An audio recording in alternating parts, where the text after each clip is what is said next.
আসসালামু আলাইকুম। সবাই কেমন আছেন? আশা করি সবাই ভালো আছেন। আল্লাহর রহমতে আপনাদের দোয়া আমরাও ভালো আছি। আজকে আপনাদের সামনে নতুন একটা রেসিপি নিয়ে আসলাম।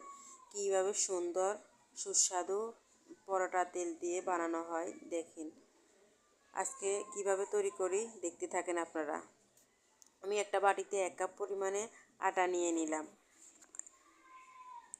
লবণ দিয়ে দিলাম পরিমাণ হিসাবে। 1 কাপ পরিমাণে আমি পানি দিয়ে দিলাম। পানি দিয়ে ভালো করে আমি আটাগুলা ভালো করে মিক্সার করে নিব।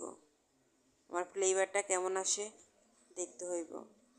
এরপরে আমি দিয়ে দিলাম একটা ডিম দিয়ে দিলাম। ডিমটা ভালো করে আমি মিক্সার করে নিব। পরিমাণ হিসাবে আমি আমার আটাগুলা ঘন না পাতলা আমার পরিমাণ হিসাবে করে নিতে হইব। এখন আমার করা শেষ, মিক্সার করা হয়ে গেছে। আমি একটা মগের ভিতরে আমার এই আটাগুলা ঢেলে নিব।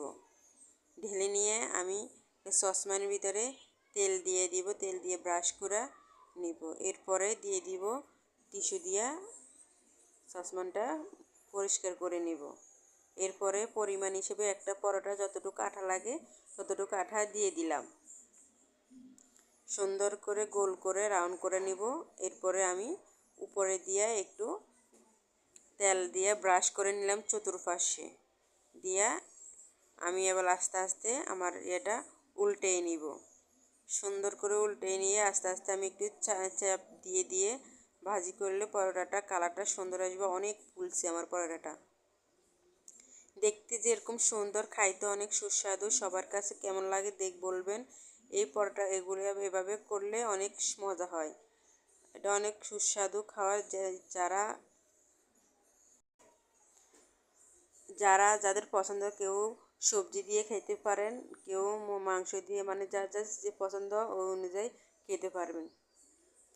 কেমন হলো বলবেন। এই পর্যন্তই। আল্লাহ হাফেজ। সবাই ভালো